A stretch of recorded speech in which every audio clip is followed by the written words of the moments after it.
So in this last module for EDUC 4319, Teaching Methodology, I really wanted to kind of give some closing thoughts about, what we've looked at for this 8-week period and some considerations as you explore methods in your teaching career. First, and this is the one that I'd really want to underscore, is the amount of preparation that teachers will put into each one of these methods before you get into the classroom. None of these methods work independently of the preparation necessary to make it effective, but as with any good pedagogy, the teacher does all the work before they get into the classroom, and the students are doing majority, if not all of the work during the classroom. And that's really what each one of these methods suggest as we explored them. Secondly, there is no single method that is the most effective for each learner. As you learn more about differentiation, as you learn more about learning styles and the needs of every learner, certainly there's no panacea method. They're all highly engaging in their own right. You can see that there's a significant amount of overlap, which I'll discuss here in just a few moments. But there's no one single method that is highly effective all the time for every learner. And as you work with each and as you explore the uses of each and where they best fit into your curriculum, along with the level of preparation that each require, you'll see that yes, that through trial and error, these methods work effectively with different learning styles, whereas other methods become very highly effective in their own right, given a specific set of learning styles. As I mentioned, there's overlap. The overlap, like for instance with inquiry and problems-based learning, so you can do that, very complementary to each other.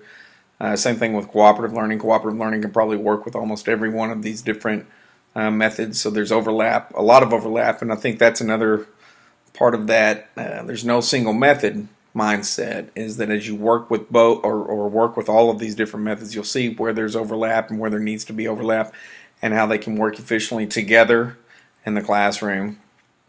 I think the fourth one, and this is really what this week's about, is knowing which method is best to use when. My time in the classroom has really led me to believe that methodology is about time and place, and knowing which method is going to be most effective. Certainly in the different curricular areas, they're different in different content areas. Like for instance, I think we've talked about how inquiry lends itself naturally to the science curriculum. Probably the direct teach lends itself nicely to math and reading. Problems-based learning, cooperative learning, very expansive across the curriculum. But I think that's where, as you practice these methods and as you work with these methods, that's when a good teacher is going to be able to recognize the time and place for that methodology. And it takes time. I've heard students who have used these in the classroom, it didn't work the way that they thought it would work, and the next thing you know, they want to abandon using it. And, if there's anything that I would say from a colleague to a colleague, is I encourage you to continuously work and refine these.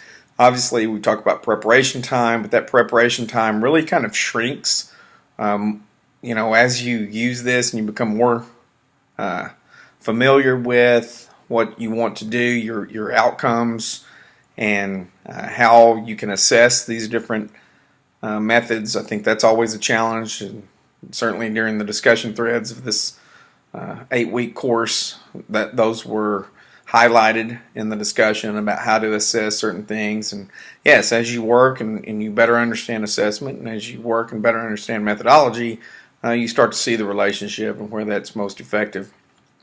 Now, the one thing that I would certainly encourage every teacher as they get into their own classroom is that in this 8-week period, we looked at some very highly effective and highly engaging methods, but we did not reach all of them. For instance, the concept development and concept attainment method, very effective in the classroom.